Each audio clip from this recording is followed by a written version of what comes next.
So for engineer part, we work with very hard toward having them transfer engines from power so make sure you're not stopped by this. I think Dr. Weiss has a report about that.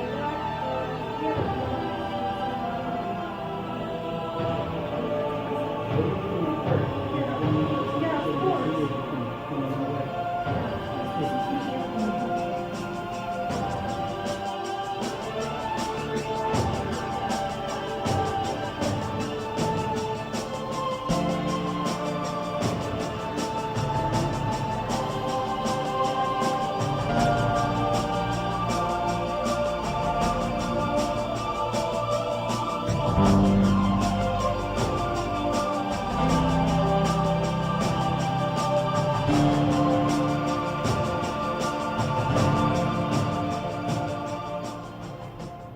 Hey everyone, welcome to another episode, Aerospace Engineering with Brian McNulty. Wonderful day today to be walking around outside on the college campus. Today I'm going to be talking about, well, I built a robot with 3 other people, and I'm going to be talking about that, so let's get started. Alright, so there's 3 basic engineering concepts that I want to emphasize that was really integral for our robot's success during this project. And those 3, I'll just jump right in and start showing you them. It's going to be the architectural design of the frame. We also used a differential drive. That was just necessary, and I'll explain why. And the last thing we took inspiration from was the 4-bar machine, and specifically the slider crank mechanism. So let's check that out. The first thing I'm going to talk about is going to be the architectural inspiration that was drawn out for this project. So one of our team members, he came up with the idea that putting this crossbar right here would prevent the rest of this entire structure from wobbling, and it worked like extremely well. As you can see, the whole frame is just a rectangular prism, and then everything else is attached to that. So initially when we had this design, that bar wasn't there, and it made the whole structure wobbly. It flexed under the pressure of these motors here, and this one right here. And there was like some mechanical, there is still mechanical stress, but it's kept under wraps by this crossbar, this cross beam here. And so I thought that that was a very interesting application of architecture to robotics. The next thing I want to talk about is the differential drive that we used to connect the medium-sized motors to the the large motors to the gears. Initially we only had 1 engine, and then we moved it to 2, but we realized if both of the engines are connected to both sides of the spider, then the legs are not going to be able to operate independently of each other. And so let's take a look at what I'm talking about.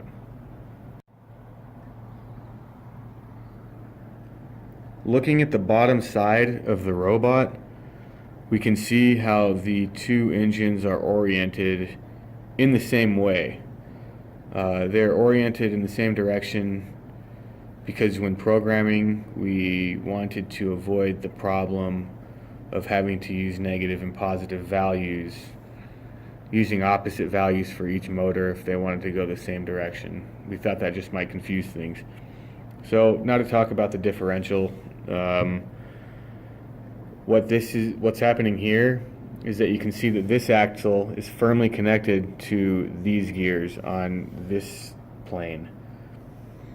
And you can see that this different axle, which is actually freely rotating, it's not connected to the gears in this top plane.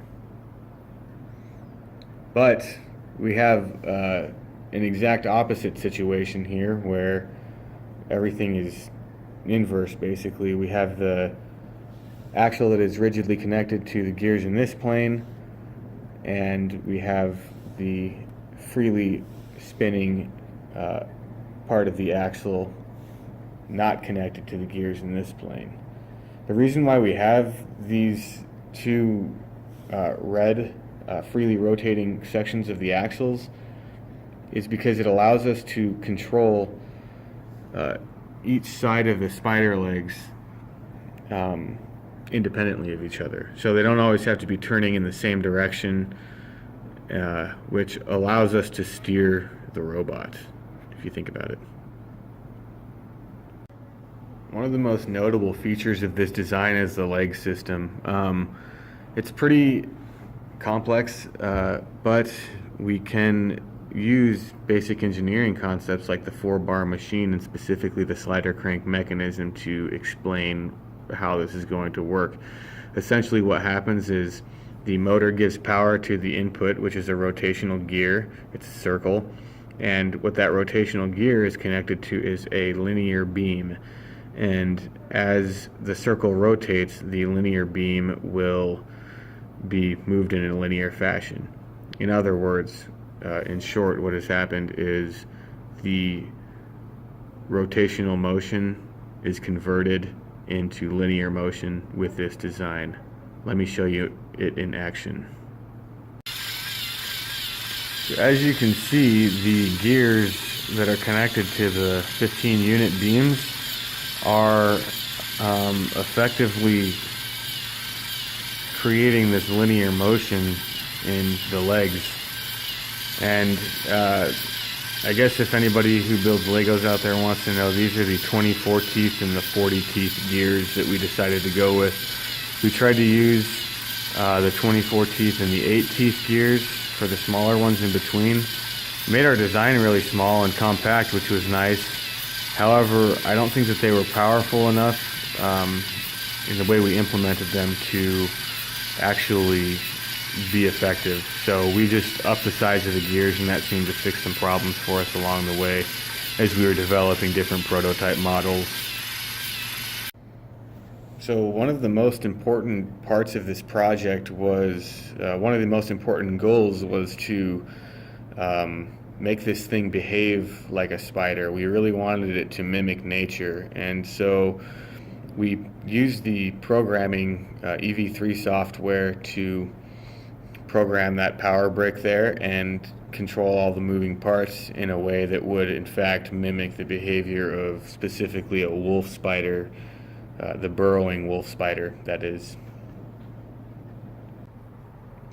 Activating the program, you can see what the program does.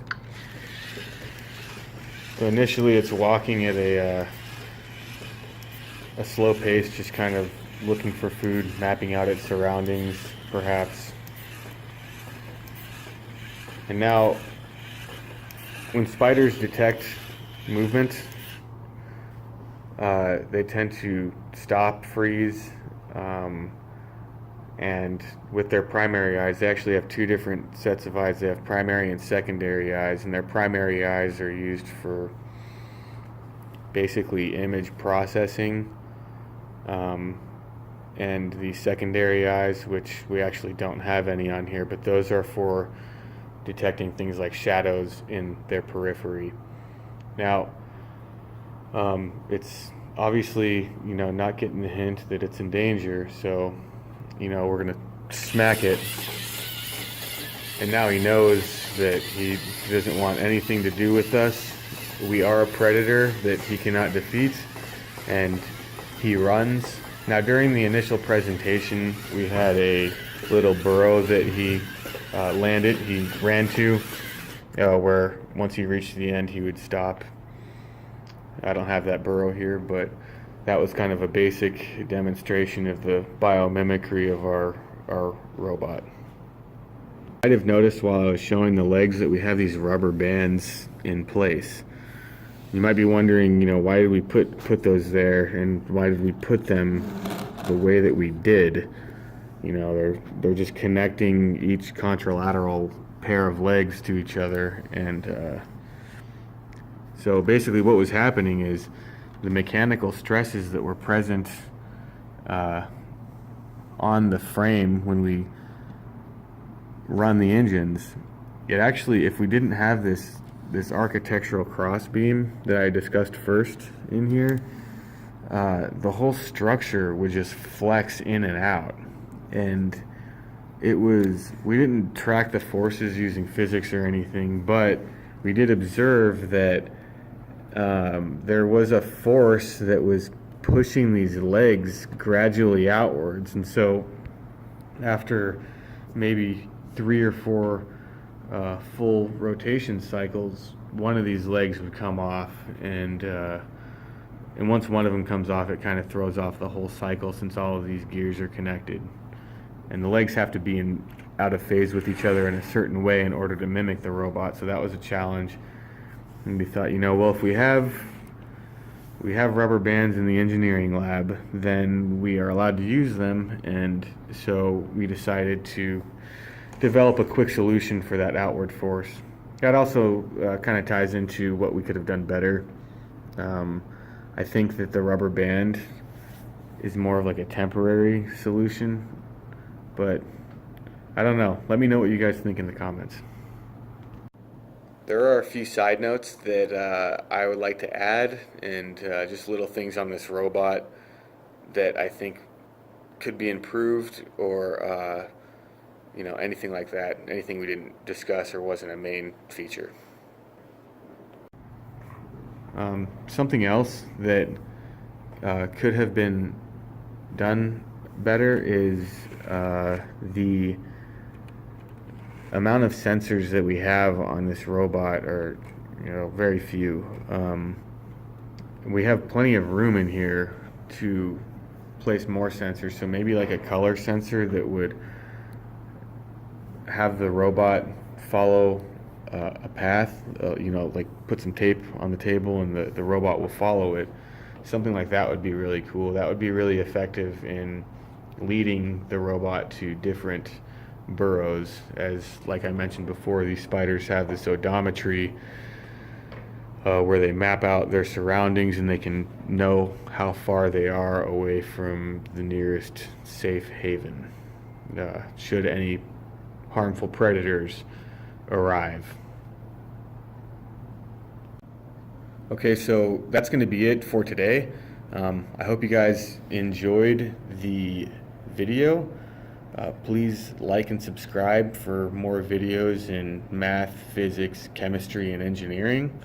And I will see you all on the next episode of Aerospace Engineering with Brian McNulty. Thank you for watching.